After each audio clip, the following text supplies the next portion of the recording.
Bismillahirrahmanirrahim.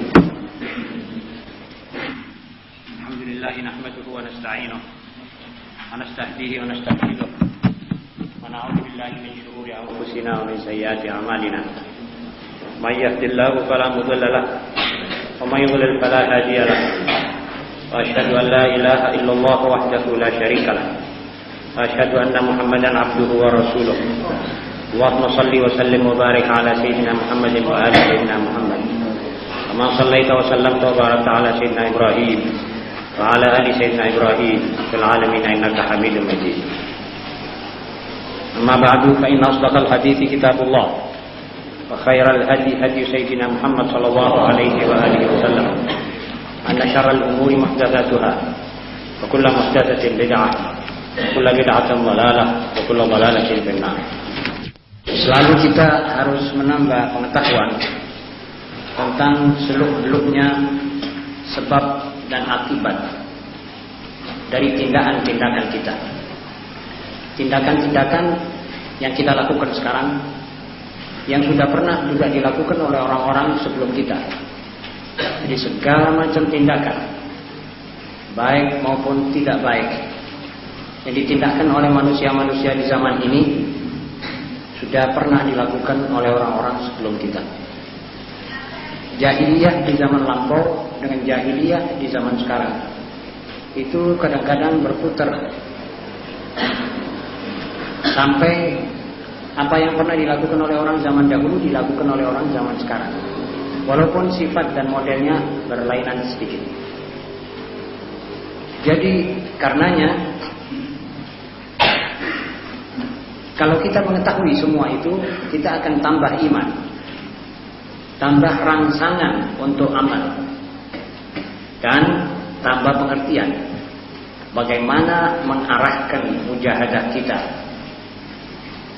perlawanan terhadap hawa nafsu, perlawanan terhadap emosi dan perasaan, demi mewujudkan hubungan yang serasi dengan Allah Subhanahu wa ta'ala. Sebab jika tidak ada hubungan yang serasi dengan Allah, maka sudah pasti hubungan kita dengan makhluknya lebih lagi buruk. Kalau kita dengan Allah yang menciptakan kita, yang memberi rezeki kita, yang mengaruniai segala-galanya kepada kita, belum bisa berkeserasian dengannya, bagaimana dengan hamba-hambanya yang tidak ada kemurahan dan kelebihan sama sekali terhadap kita? Kalau orang dengan kedua orang tuanya tidak baik, tidak bisa hidup rukun, bagaimana dengan orang lain? Jadi pertama-tama pengertian kita yang kita tambah saban waktu, ya tentu saja melalui bacaan, melalui majelis-majelis ta'lim seperti ini, melalui tanya jawab kepada para ulama dan lain-lainnya, itu akan menambah cara mewujudkan suatu hubungan yang baik dengan Allah Subhanahu wa ta'ala.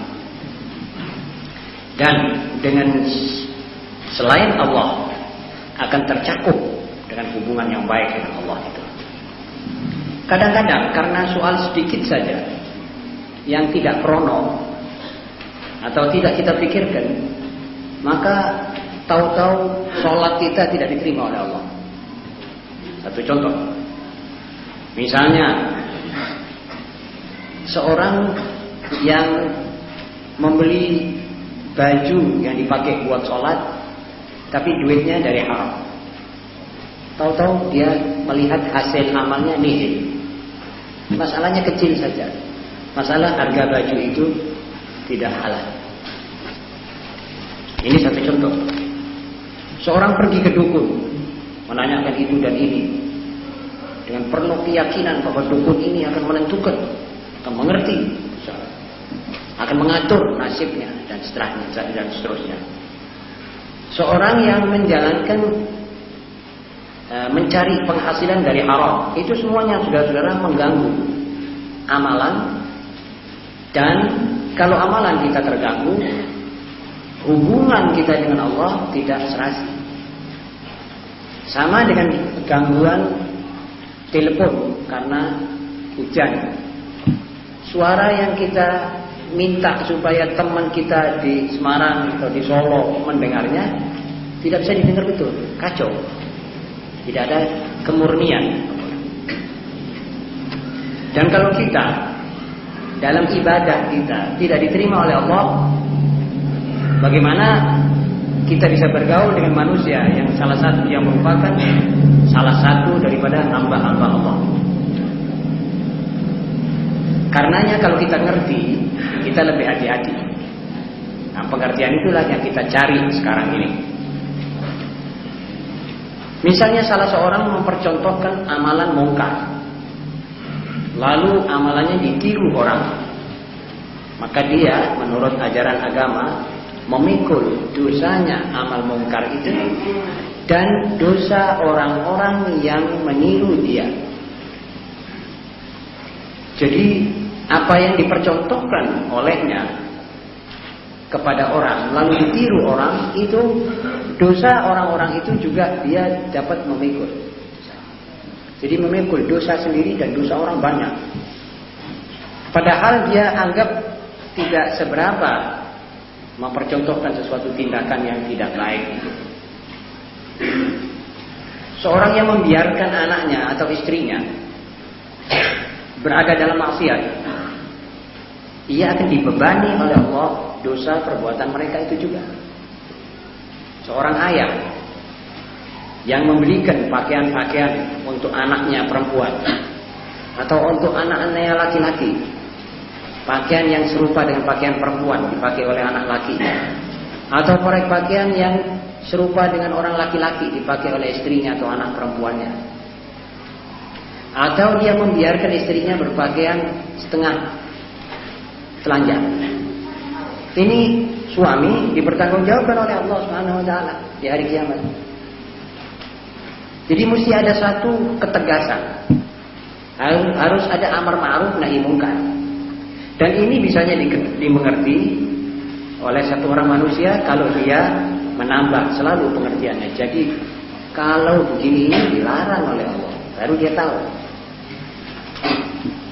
Karena itu semua maka kita harus selalu menambah pengertian tentang liku-likunya jalan yang kita akan tempuh dalam hidup di zaman seperti sekarang. Banyak orang yang tidak memperhatikan masalah-masalah kecil. Dia kira masalah kecil ini sudah tidak apa-apa. Padahal ini soal kecil ini bisa menyebabkan dia tidak mendapatkan hubungan yang erat dengan Allah Subhanahu wa taala. Nah, sekarang kita mulai membaca diktat. Salasatun la yustajabu lahum du'a. Ini ada 3 macam orang tidak diterima doanya oleh Allah Subhanahu wa taala. Loh, ini kalau kita tidak baca kan tidak mengerti, saudara.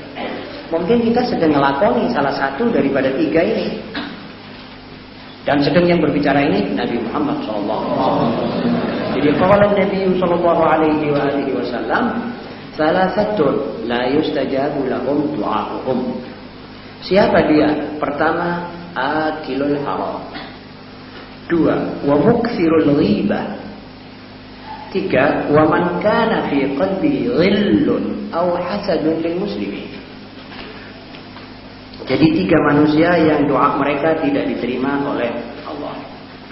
Pertama, yang memakan uang haram. 2, yang banyak atau sering mengumpat orang, menggunung, merasani orang lain. 3, dan manusia yang dadanya berisi dendam dan dengki terhadap sesama muslim. Ini sabda Nabi Muhammad SAW. Nah, sekarang coba kita lihat.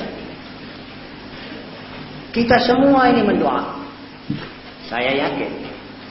Terutama pembicara ini. Lantas saudara-saudara, saya kira kita semua ini juga tidak jarang mengangkat tangan untuk berdoa. Tapi jangan sampai kita punya doa tidak diterima oleh Allah. Siapa yang mau doanya tidak diterima oleh Allah? Ya terang tidak mau, siap semua ya takut. Jangan sampai doa kita tidak diterima oleh Allah. Tapi di sini cirinya doa yang tidak diterima oleh Allah adalah orang yang mendoa itu makan haram.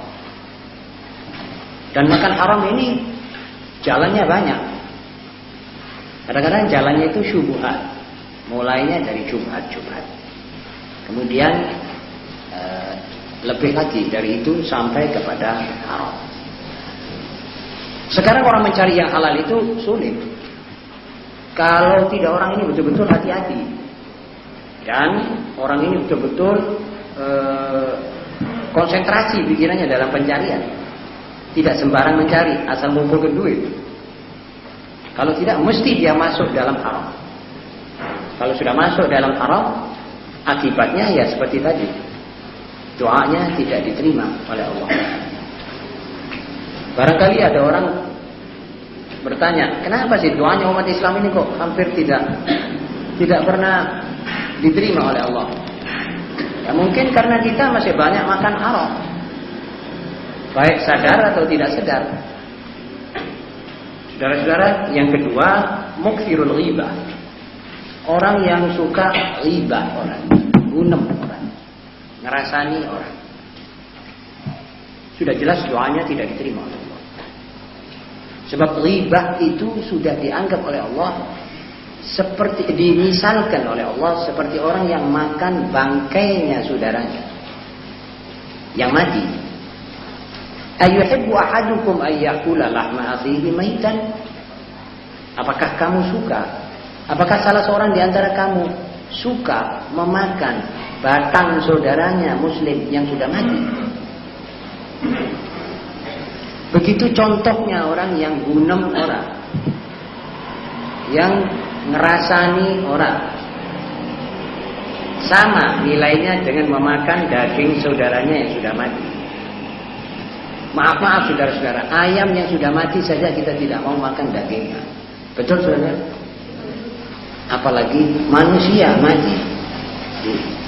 Tapi orang yang ghibah sama nilainya dengan memakan orang yang mati. Jadi dalam soal ini kita mesti hati-hati. Lagi pula orang yang suka ghibah biasanya dia itu menganggap dirinya suci, bersih, tidak bersalah, tidak berdosa. Nah kalau tidak, kok cik repotnya memikirkan orang lain, mestinya kan dirinya inilah diatur. Kecuali menyebut sesuatu secara umum. Ma balu aqwamin. Kenapa sementara orang mengerjakan begini? Kenapa sementara orang mengerjakan begitu? Dalam rangka nasihat, dalam rangka amar ma'ruf nahi munkar. Ini tidak dianggap ghibah. Ghibah itu kalau menyebut nama-nama. Ada satu orang ulama. Nah kalau memang betul orang itu berbuat begitu, wong itu suka mangan,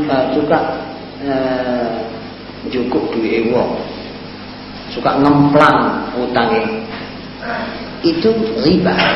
Padahal iya betul, itu orang suka ngemplang. Fulan bin fulan suka tidak membayar, itu termasuk riba. Loh, padahal dia juga mengerjakan, bagaimana? Iya. Kalau tidak mengerjakan namanya fitnah, lebih lagi. Wal fitnatu asyaddu minal qatl. Jadi kalau memang betul orang ini berbuat itu namanya riba. Sebabnya kita tidak perlu menyebut namanya, sebab kita tidak diwajibkan untuk menyebarkan perbuatan itu di tengah majelis-majelis. Kalau perlu kita pergi sama dia, kita nasihati. Saya dengar kamu ini berbuat begini. Ini haram, jangan kamu lakukan. Sudah, wassalam. Dia dapat pahala, tidak dapat dosa. Tapi kalau cuma digunem, dirasani tok, itu orang banyak mengambil hasanat kita. Dan akibatnya doa kita tidak diterima oleh Allah. Ini perbuatan, dan harus saya berterus terang, paling banyaknya perbuatan yang dilakukan oleh umat Islam sekarang. Dan khusus maaf pada kaum ibu, perempuan-perempuan kalau duduk banyak lupa bahwa ghibah ini haram. Memang enak rasanya riba ini. Kata Imam Ghazali, lezat orang yang riba ini merasa seperti seger gitu kalau riba. Itu juga ada tarikan daripada hawa nafsu. Sebab orang yang merasa riba ini merasa dirinya tidak berbuat itu, suci daripada perbuatan itu, dan dia boleh mengeluarkan kata-kata semaunya. Jangan lupa, ini nanti mengakibatkan doa kita tidak diterima oleh Allah. Berat akibatnya. Sudah dosa, sudah sampai diperumpamakan oleh Allah sebagai makan bangkainya saudaranya yang sudah mati. Pakai juga doa kita tidak diterima. Beban berat saudara-saudara. Kalau kita memang mau hubungan kita dengan Allah serasi, normal, kenapa kita tidak tinggalkan perbuatan itu? Padahal cuma menutup mulut saja. Dan kalau ada orang di majelis mulai membuka pintu riba, tegurlah. Iya. Katakan bahwa ini saudara-saudara harus kita tutup pembicaraan ini. Kalau saudara mau menegur, saudara pergi ke tempatnya, tegurlah dia sendiri. Kalau tidak, tutup pembicaraan. Tidak mau, masih mau bicara, tinggalkan majelis itu. Saudara diwajibkan untuk meninggalkan majelis seperti itu. Sama dengan meninggalkan majelis orang minum. Sama dengan meninggalkan majelis orang mulai dansa. Tinggalkan majelis itu. Alhasil tiap majelis ada mungkar, diharuskan kita meninggalkan majelis itu. Diwajibkan menegur. Kalau tidak berani, keluar dari majelis itu. Selamatkan dirimu. Anfusakum wa ahlikum nar. Kalau kita duduk mendengar berarti kita kongsi saja, masuk bersyarikat dengan orang-orang itu. Yang ketiga, wa man kana fi qalbihi ghillun aw hasadun lil muslimin. Dan orang yang hatinya, dadanya penuh dengan hasud, dengki, kepingin supaya nikmatnya Allah kepada orang itu hilang, ya karena hasud. Dan hasud inilah yang pertama mencelakakan iblis. Iblis itu sebetulnya saja asalnya baik, tapi karena dia dihinggapi oleh penyakit hasud, tatkala Allah menyuruh para malaikat untuk sujud atau tunduk hormat kepada Nabi Adam, iblis menolak. Dia itu dengki. Ada apa? Kenapa?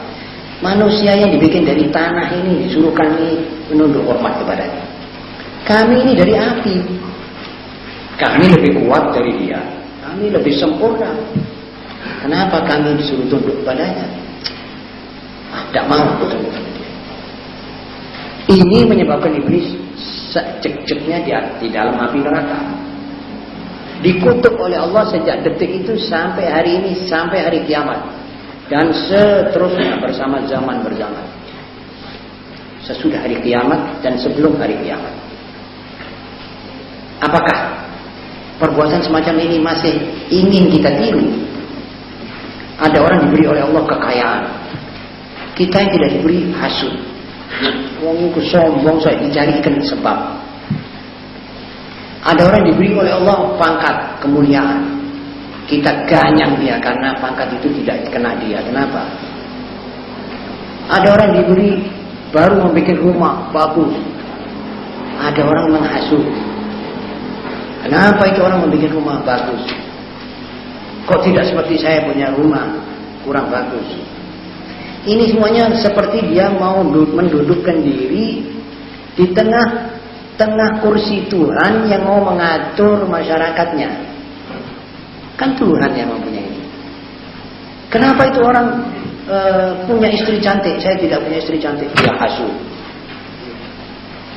Kenapa ini orang punya itu, saya tidak punya? Hasud. Akhirnya ini orang dibulat oleh hawa nafsunya, hasudnya sendiri. Akhirnya ini orang la sholatnya diterima, wala doanya diterima. Akhirnya dia nanti masuk di tingkat apa yang disebut oleh Allah al-hasud, oleh Rasulullah SAW, al-hasud la yasud. Orang yang hasud tidak akan berjaya Saudara-saudara, 3 macam. Jadi kita harus menghindari ini. Jika di antara yang hadir ada orang yang makan haram, jika antara yang hadir ini ada yang suka riba, jika yang ada di dalam hati kita hasud, maka malam ini mesti kita tutup riwayat itu. Besok kita mulai buka lembaran bersih. Jadi kita tidak makan uang haram. Mulai besok kita tidak riba. Mulai besok kita tidak hasud. Dan kita yakin bahwa siapa saja yang diberi oleh Allah, pemberian apa saja, baik mukanya bagus atau cantik atau apa, itu Allah yang menentukan. Dan Allah lebih tahu daripada kita. Kita tidak boleh mempunyai kelutak-kelutak dan unek-unek yang tidak baik. Hasud tidak baik.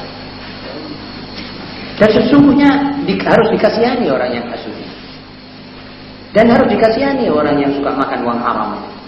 Doanya tidak diterima, dia dapat haram terus. Yang kedua, man'ul jud su'u wannin bil ma'ruf.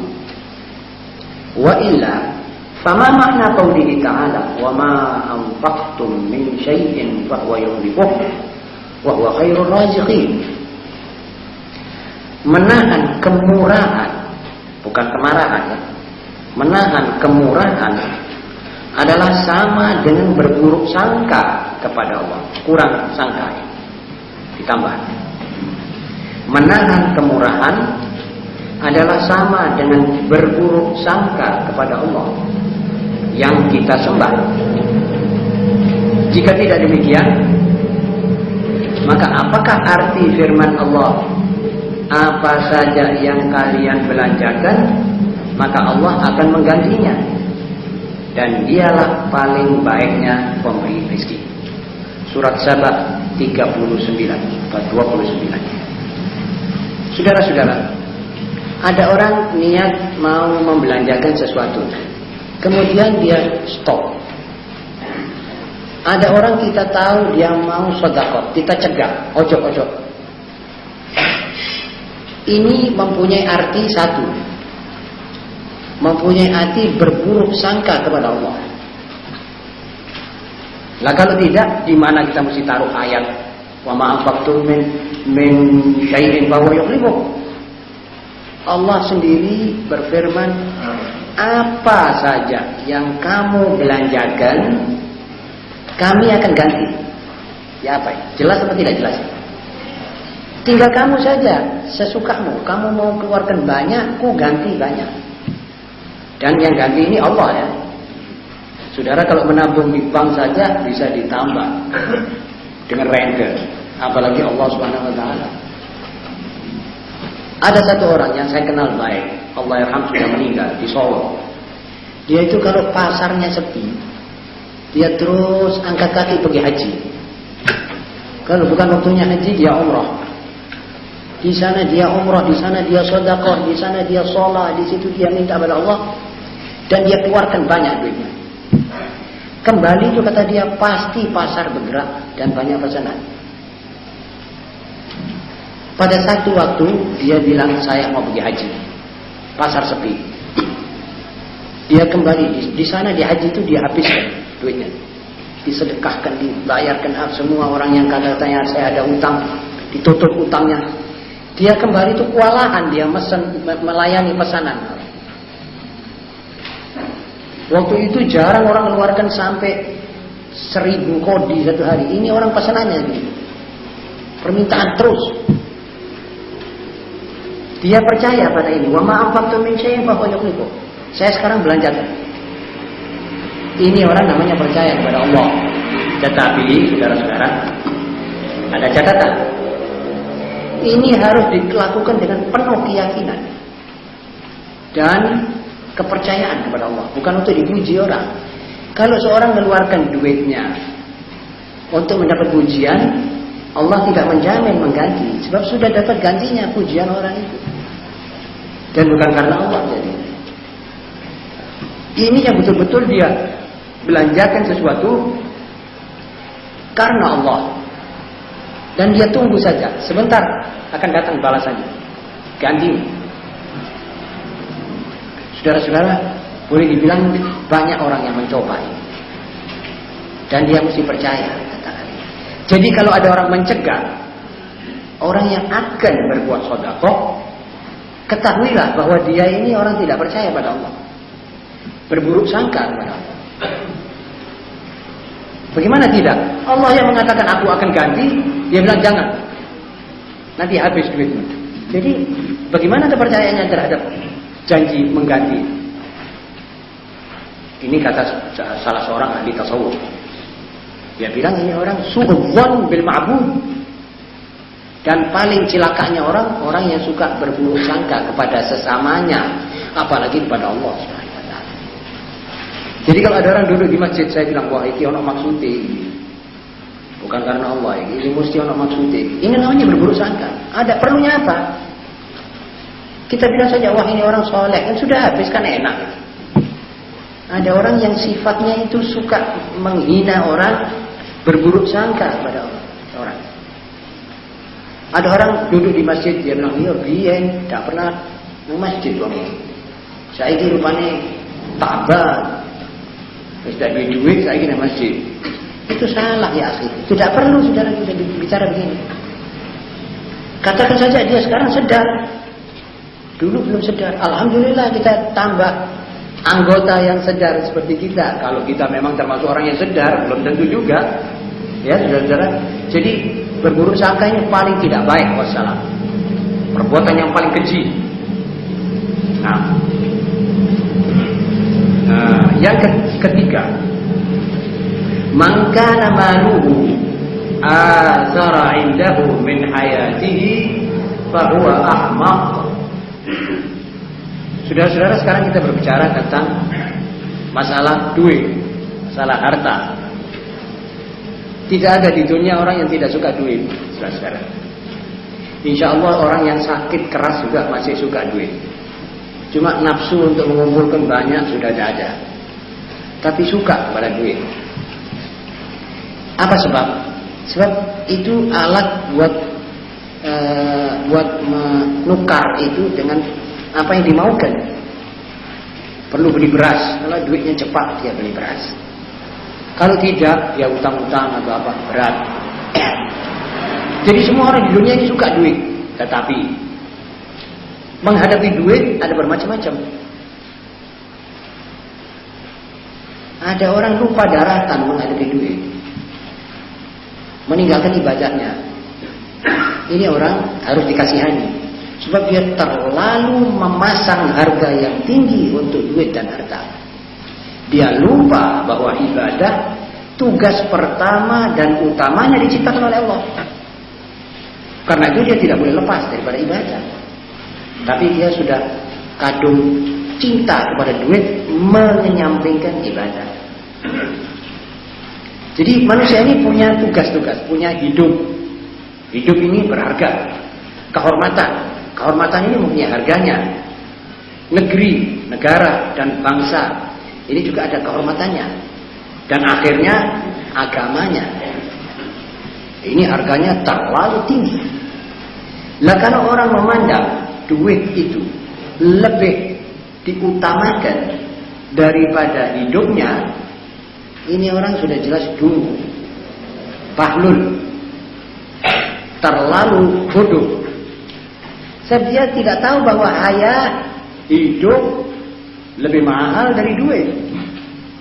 Malah kalau orang Inggris mengatakan hidup itu waktu itu adalah duit, sama dengan duit. Agama Islam mengatakan tidak, waktu itu adalah umur. Umur lebih mahal dari duit. Kalau tidak ada umur bisa mencari duit. Duit bisa dikumpulkan melalui waktu. Waktu hidup. Ada orang yang begitu cinta kepada duit dan harta, dia korbankan hidupnya. Dia buat sesuatu yang spekulasinya itu antara hidup dan mati, demi mengumpulkan dunia. Buat apa ngoyo gitu? Ini orang namanya dunia dihargai lebih dari hidupnya. Mangkana maluhu athara indahu min hayatih fahuwa ahmad. Wa man kana maluhu athara alaihi min karamatihi fa huwa haqir. Ada manusia ini berwatak rendah. Orang memang hatinya itu rendah. Artinya orang yang tidak tahu harga diri. Kadang-kadang dia mengejar hidup, mengejar dunia, dan meninggalkan kehormatan. Meskipun tidak pakai kehormatan, asal saya dapat duit. Seorang perempuan diberi oleh Allah SWT badan yang baik, muka wajah yang bagus dan indah. Dia pergi belajar dansa. Dia mau tari balet, belajar tari-tarian balet atau sripi untuk mendapatkan duit. Ini manusia tidak memikirkan kehormatannya, yang merendahkan diri untuk mencari satu.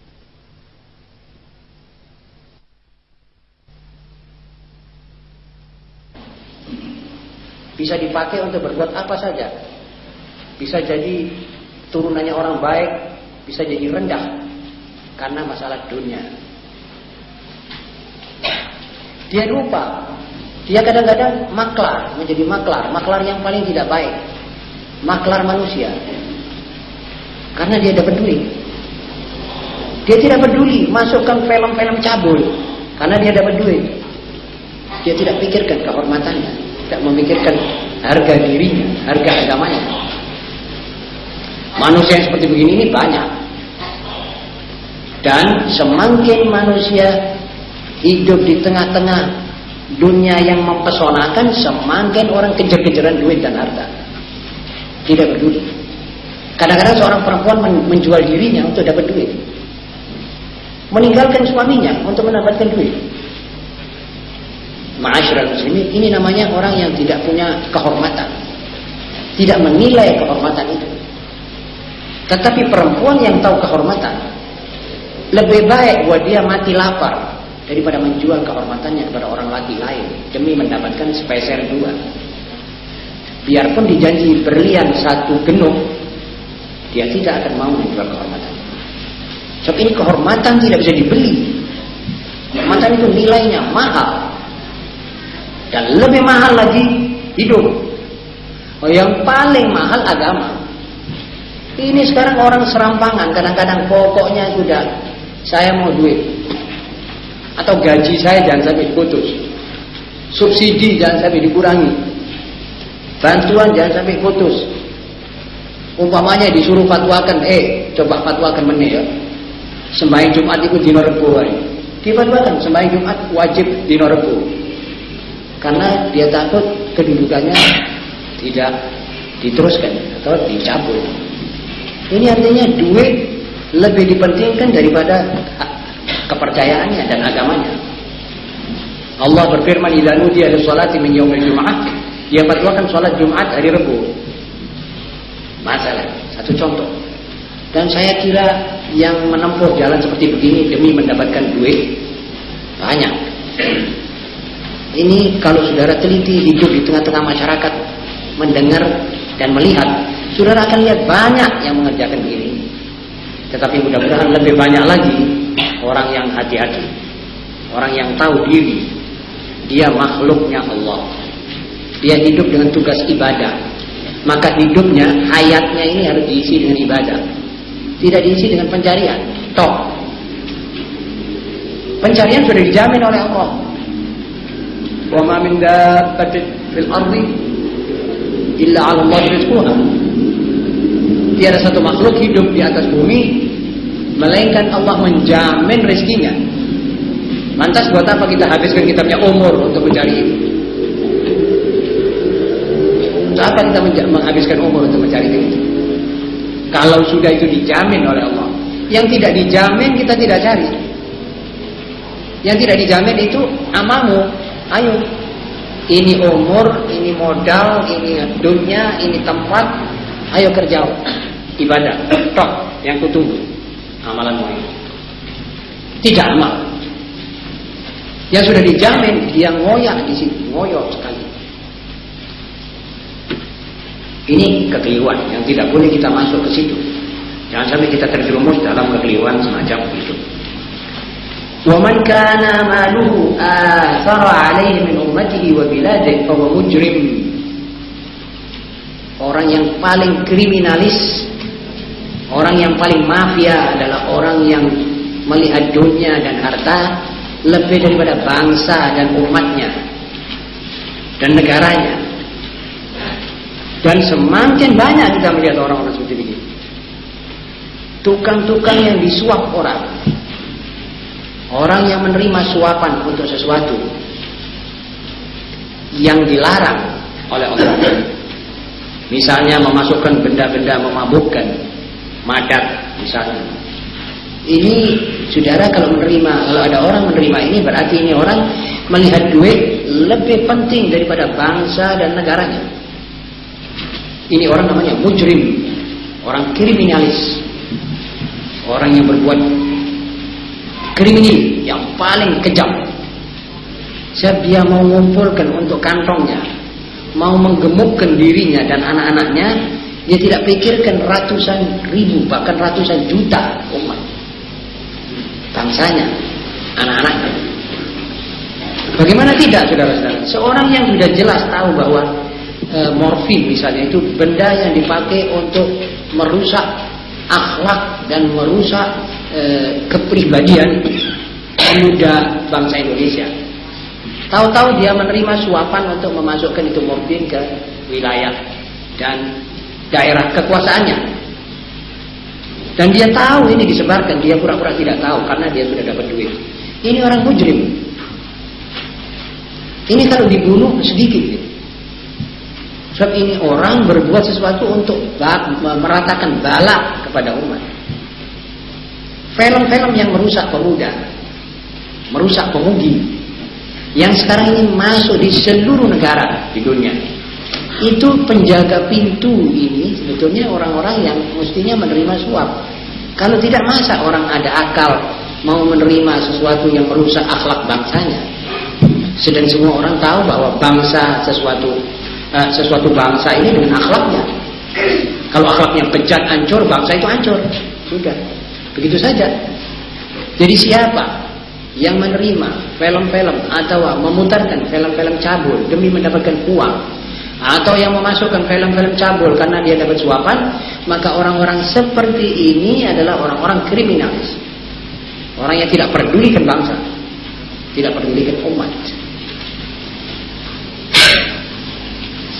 Yang keenam, wa man kana maluhu adhara 'indahum min 'aqidatihi fa huwa mu'allaqun baghibun 'inda Allah.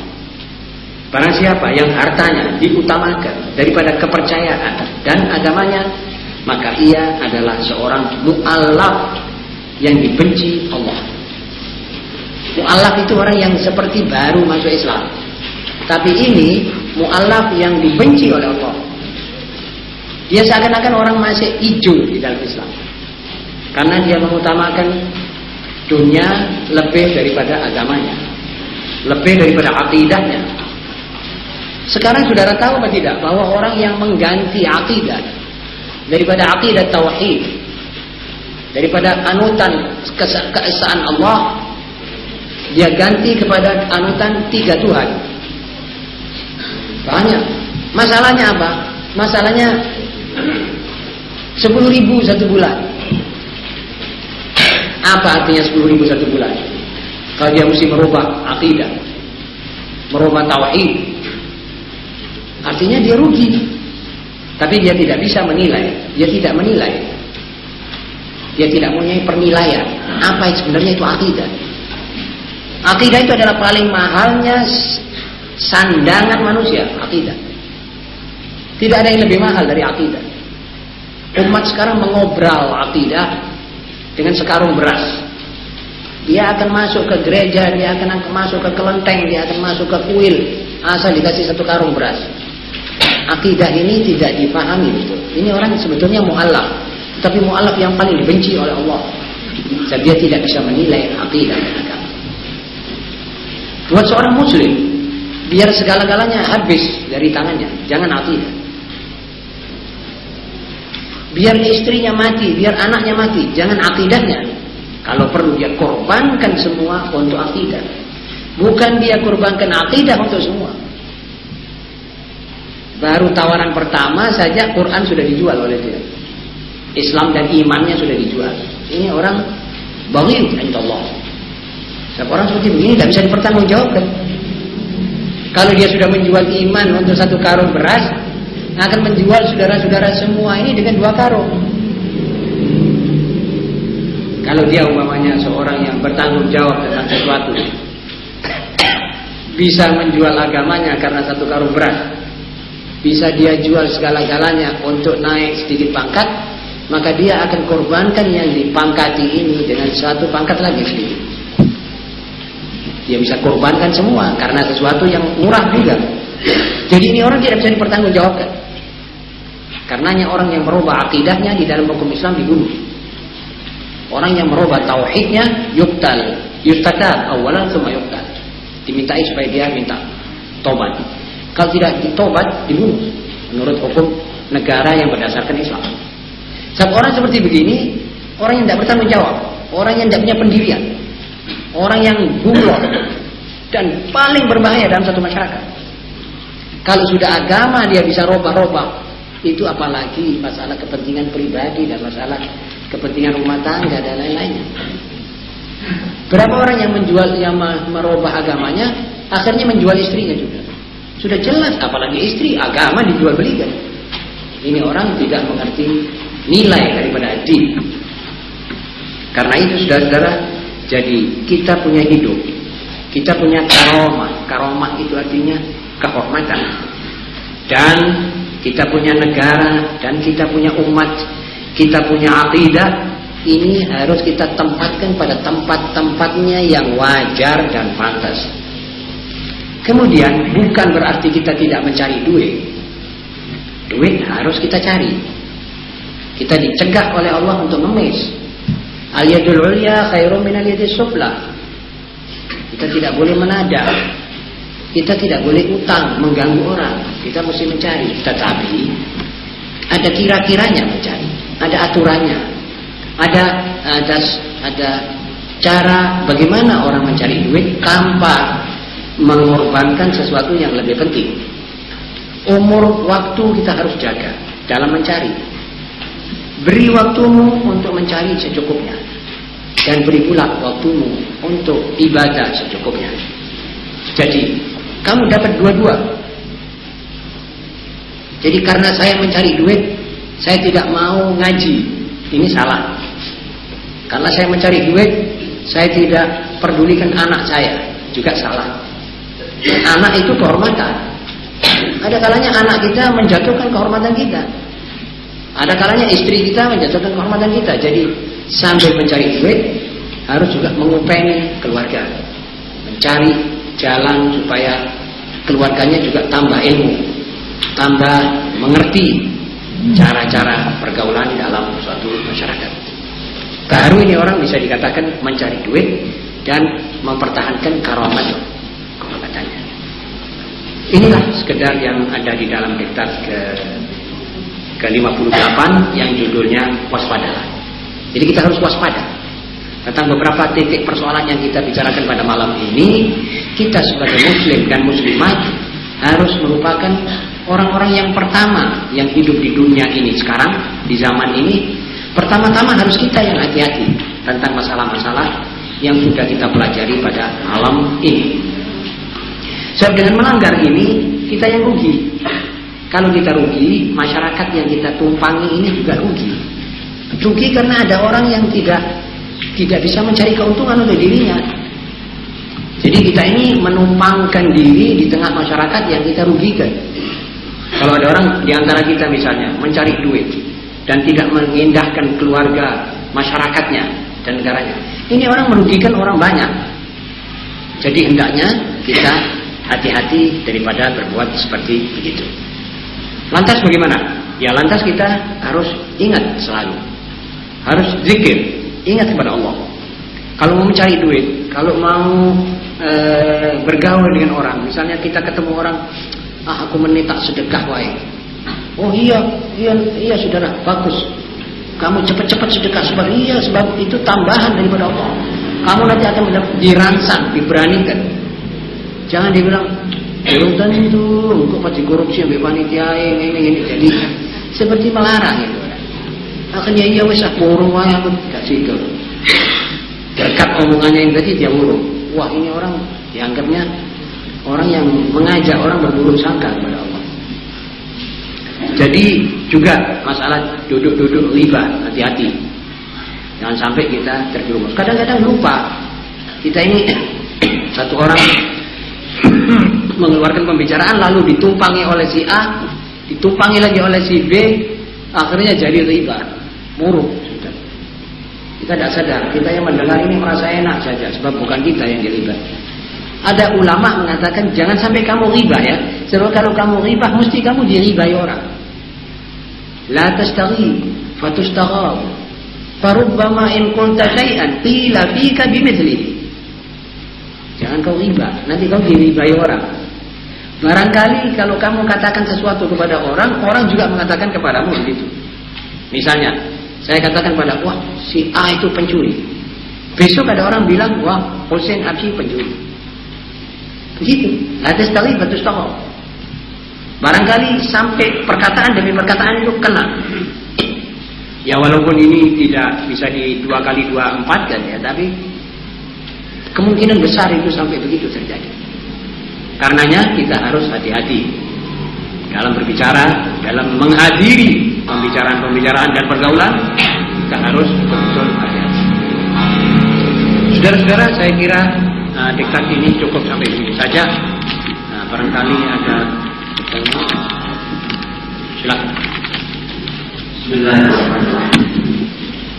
Seringkali Al-Ustaz memberi penjelasan bahwa kita umat Islam jangan meniru, membonceng dan membebek pada kebudayaan orang luar Islam. Sedangkan Rasulullah pernah bersabda, "Utul ilma walau bisin." Kemudian bagaimana hal ini?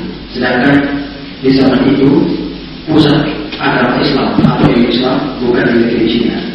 Mohon penjelasan. Saudara penanya yang terhormat, saya kira saudara ada sedikit salah paham. Bukan salah paham besar, tetapi sedikit salah paham. Maksud saya sedikit salah paham itu, saya ini ingat sepanjang ingatan saya tidak pernah mencegah orang belajar ilmu-ilmu yang ada di dunia barat.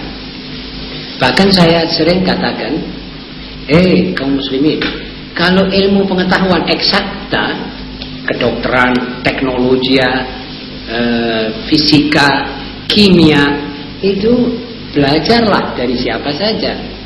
Khudil hikmata walau min ayyi wi'ain kharajat. Ambillah hikmah dari mulutnya siapa saja, keluar hikmat itu. Yang saya larang kebudayaan barat. Kebudayaan itu tata cara hidup. Laki perempuan duduk bersama-sama, ketemu kalau ada tamu. Ini kebudayaan. Pakaian kita pilih desi, kita pilih jaket-jaket yang ada Rafael, ada Levi's dan lain-lainnya. Itu kebudayaan barat. TV kita setel kalau ada adegan-adegan film-film barat. Tape kita bunyikan kalau ada lagu-lagu pop. Aturan dansa kita belajar dansa. Makan sendok garpunya habis makan disilangkan begini, saling. Kebudayaan di rumah tangga kita taruh gambar-gambar wanita-wanita, bintang-bintang film yang tidak karu-karuan itu akhlaknya di rumah tangga. Kalau bergaul kita ajak istri maghrib-maghrib keluar ke kemidi. Ini kebudayaannya barat. Ini kebudayaannya syaitan. Nah kalau kita tiru ini berarti kita mencalonkan diri untuk ke jahanam. Istri kita ada kita bilang, wah ini saya kenalkan. Tidak pernah keluar, kita ajak keluar. Kita temukan kita punya konco-konco. Katanya gagah bawa istri. Saya kenalkan saudara, ini istri saya. Oh ya, terima kasih. Nah, Ini saudara-saudara akhlaknya orang barat, akhlaknya orang beragama yang bukan agama kita. Dan ini yang dikatakan kebudayaan. Mau beli pita, dia beli pita klasik-klasik barat, nyanyi-nyanyian barat, dikumpulkan sampai sak lemari. Saya pernah masuk rumahnya orang, itu tempatnya pita itu kira-kira 2-3 lemari, rak-raknya pita itu banyak. Saya bilang, apa ada baca Al-Quran apa? Wah ini maaf Ustaz, ini cuma lagu-lagu dong. Segini banyaknya ini, saudara beli lagu-lagu ini. Sayang saudara, kakean saudara mengumpulkan ini. Coba puterin satu, dia puter tahu pelatnya Chopin, pianonya Chopin, Beethoven. Ini saking kepingin dia itu jadi Belanda atau jadi Amerika. Kesian dia ini. Jadi dia ini membaratkan diri. Tapi ilmunya barat gak pernah mancap di otaknya. Suruh bikin aljabar dah bisa. Lah buat apa dia membarat-baratkan diri begini? Ini pesonanya orang yang bahlul-bahlul di dunia. Nanti beli baju, dia kepingin baju yang ada model-model seperti yang dipakai di film-film anak-anak itu, atau orang-orang dari Eropa yang datang ke sini. Beli tas, kepingin seperti tasnya turis. Turis-turis yang gelandangan yang ditiru, bukan turis kena. Dia mau lantas dia pasang seperti rangsel-rangselan gitu. Ini namanya kebudayaan barat. Jadi saya ulangi lagi ya saudara-saudara, insya Allah ya, mudah-mudahan saya tidak pernah lupa dan tidak keliru. Saya tidak pernah melarang orang mencari ilmu. Kalau ilmu belajar dari barat. Lah dulu barat belajar dari mana? Coba saudara tanya dalam sejarah. Dulu barat ini belajar dari umat Islam, dari Spanyol, sampai dalam riwayat-riwayat yang dibaca, yang ditulis oleh mereka sendiri. Banyak paus sebelum dicalonkan menjadi paus disuruh belajar di Cordoba, di Universitas Islam di Cordoba. Kira-kira 1100 tahun dahulu umat Islam sudah punya universitas. Terus umat Islam ini kalau hukum, ilmu, insya Allah cukup sudah. Cuma sekarang nggak bisa mentas, mengamalkan, mengolah ilmu sebab kesempatan untuk itu tidak diberikan oleh barat, oleh manusia-manusia kulit putih yang jahat-jahat ini. Kita mau bikin satu negara yang adil makmur, dari kasih kesempatan, dia minta negara kita tetap bejat ekonominya dan kacau supaya kita berketergantungan dengan dia. Kalau negara kita stabil, tonggo kita dikasih senjata supaya merangi kita. Lantas kita pergi sama dia beli senjata. Walhasil jahat wassalam. Tidak ada kejahatan yang lebih berat dan lebih besar daripada yang dikerjakan oleh orang-orang Amerika, Yahudi, dan komunis. Wa a'da'ullah wa rasulih. Sudah ada kejahatan lebih dari itu. Lihat perempuan dirangsang, dibujui saudara-saudara bermilion kali. Ulama khutbah di mana-mana. Kamu ini ditipu. Lihat kamu disuruh jadi masinis. Lihat kamu disuruh jadi tukang potong karcis. Lihat kamu disuruh lincak-lincak dansa. Lihat kamu disuruh membuka baju. Kamu dikibuli, dibujui sama orang barat ini. Nabi Muhammad SAW menjadikan kamu manusia terhormat, primpen, sopan, dengan kudungmu, dengan pakaianmu. Orang melihat kamu saja sungkan. Kamu tidak mau itu. Kamu pergi kepada setan-setan berkulit putih itu. Jadi akhirnya kamu jadi goda orang. Akhirnya kamu rusak. Akhirnya kamu hancur sendiri. Jadi saudara-saudara, sebenarnya kebudayaan barat inilah yang menyebabkan Islam ini tidak bisa jalan di tengah-tengah umatnya ini. Kebudayaan barat itu yang menyebabkan kita lupa kepada surat Al-Baqarah, surat Al-Anfal, surat Al-Imran dan lain-lain. Karenanya yang kita harus perangi, yang kita harus lawan adalah kebudayaannya, totoan hidupnya, toto kromonya. Ini kita lawan. Sekarang anak-anak kita kalau bicara sama ayahnya melangkering. Kadang-kadang ayahnya di kursi, dia naikkan kaki di atas kursi. Ini kebudayaan barat. So, dia lihat di film begitu. Lah film barat kan nggak ada akhlak sama sekali. Ayahnya sama anak tidak ada totoannya. Kadang-kadang anak memukul ayah dan ayah menghancurkan kepalanya anak sampai mati kadang-kadang. Ini umat biadab, jangan ditiru itu. Jadi kita mesti meniru ilmunya kalau kita bisa belajar. Kalau tidak bisa belajar sudah lebih baik kita bodoh memegang kita punya kebudayaan, sudah karuan. Kalau mau ditakdirkan bodoh, jangan pakai bajunya orang lain, kebudayaannya orang lain. Semakin tidak pantas, makin kita tiru orang punya akhlak dan kita tidak niru ilmunya, makin tidak pantas. Jadi kalau bangsa Indonesia misalnya niru orang itu, seperti orang-orang di Kuwait misalnya, Libanon, itu maksudnya mau jadi lebih Amerika dari orang Amerika. Tetapi akhirnya dikileni sebentar oleh Amerika, kupingnya saling tawuran habis-habisan. Masih ABC-nya politik belum ngerti, masih terlalu bahlul. Mau main seperti Amerika, akhirnya dikileni sama Amerika, tawuran sendiri. Amerikanya keprok-keprok tangan, nunggu pesan-pesanan senjata. Itu orang-orang dibikin mainan.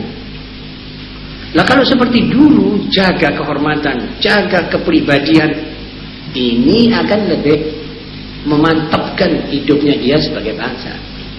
Saudara tahu kenapa ini bangsa dan anak-anak kita sekarang berjalan dengan pakaian hipis? Kadang-kadang di sini bendera Inggris, bagaimana saya sering sebutkan. Kadang-kadang pakai bendera Amerika. Apa sebabnya? So dia merasa bendera bangsanya ini tidak ada artinya. Bendera picisan, lambang negaranya lambang picisan, tidak dihormati, tidak disayang. Sebab ini kepribadiannya dikekes oleh apa?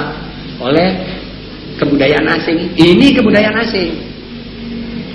Saya lihat pemuda Inggris yang hipis masih masang lengannya, masih dipasang sini bendera Inggris. Ya pantas kalau dia pemuda Inggris.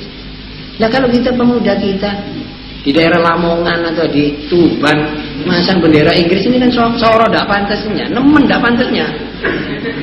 Kamu ini punya RI, punya bendera merah putih, pasangan merah putih. Nek kamu sudah jadi hipis, jadilah hipis nasional.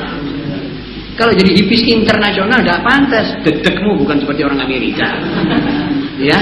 Modelmu bukan seperti orang Amerika. Kadang-kadang garisnya kecil, jalan seperti. Walhasil sudah mengolok-olok diri, wassalam. Karena inilah saudara penanya yang terhormat, saya sering cegah saudara jangan mengambil kebudayaan Barat.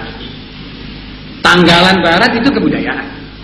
Nah ini sekarang kita pakai Agustus, Julius, apa ini kan Mei, Mayu, ini semuanya tanggal dan hari bulan Kristennya Barat. Ini budayanya. Lah kita punya Muharram Safar kita buang. Ya apa? Ini yang saya larang. Pakai tanggalanmu. Jadi hari bulan pakai hari bulanmu. Pray pakai Jumatmu. Kalau mau libur Jumat, ada apa libur Ahad? Orang kita tidak mau pergi gereja. Dulu tuan-tuan Belanda dulu masih menjajah kita, kalau mau hari Ahad tutup. Ayo kantor-kantor tutup, kita mau pergi gereja. Pas Enlander ini dari bangsa kita nutup kantor. Lah kita sekarang nutup kantor apa? Mau tidak pergi gereja, niru tok, orangnya sudah ada, ini tiru sudah ada sudah. Lah ini tandanya kesaran ini namanya, terlalu. Ini yang saya cegah. Jadi apa perlu pakai contoh lagi Pak? Sudah cukup? Cukup ya? Jadi lain kali insya Allah jangan ada tanya lagi kayak gini. Insya Allah sudah sama-sama ngerti. Kebudayaannya yang kita marah, yang kita benci, yang kita harus lemparkan kembali di kepalanya. Wa amma ilmunya ilmu Allah. Al-ilmu ilmu Allah. Kita belajar itu ilmu. Dulu mereka belajar dari kita. Al-Jabar. Saudara tahu siapa yang menciptakan ilmu Al-Jabar? Umat Islam. Barat masa tahu Al-Jabar? Lah kalau tidak ada Al-Jabar apa bisa teknologi yang maju seperti begini? Ada salah satu orang profesor yang ngaku bahwa semua kemerdekaan semua kemodernan ini berkatnya umat Islam. So kita mulai punya ilmu Al-Jabar, lalu ilmu hisab pakai ukur, pakai rumus, inilah yang menyebabkan kita tinggi. Coba ada ini kita tidak bisa maju. Semua handasan kimia apa daripada itu. Dan ini diberikan kuncinya oleh umat Islam kepada mereka itu. Lah sekarang mereka tidak mau ngasih kita, tidak mau kasih kesempatan untuk kita belajar memperkembangkan lagi, tidak boleh. Tapi kita mau punya sumber. Umpamanya mereka tidak memberi kita apa-apa, kita punya sumber, kita punya Quran. Dari mana Al-Khawarizmi membuka ilmu Al-Jabar? Apa ada universitas waktu itu? Tidak ada. Mana sumbernya? Al-Quran. dan hadis-hadis Nabi. Dari mana Ibnu Sina sebagai dokter pertama di dunia yang mempunyai teori tentang demam tifus dan bahwa penyakit ini nular, sampai dia coba dari tikus-tikus ini sebelum ada dokter satu biji di Eropa, saudara tahu. Dan sampai hari ini tahun 79 mereka 1979 mereka belum ada universitas yang membuang teori Ibnu Sina, Ali bin Husain Ibnu Sina, teori Ibnu Rushd, teori Al-Farabi dipakai oleh Barat. Ini yang membuka jalan buat mereka. Lah sekarang kalau kita belajar lagi dari mereka tidak apa-apa. Tapi jangan ngambil kebudayaannya, ilmunya tidak dibawa balik.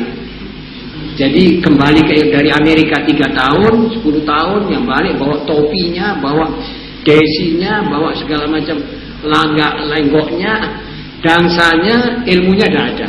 Ini yang tidak boleh. Saya kira cukup saudara. Ada pertanyaan lagi? Mari kita bersama-sama membaca Al-Fatihah untuk membereskan segala persoalan dan kemenangan umat Islam di sedunia. Al-Fatihah.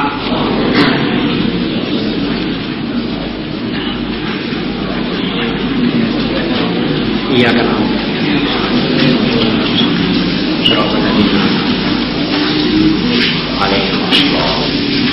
Ya Rabbana tarabna li'atana tarabna ala ajrabna ala rahmatka atub alaina tawba aghfir li kulli hawla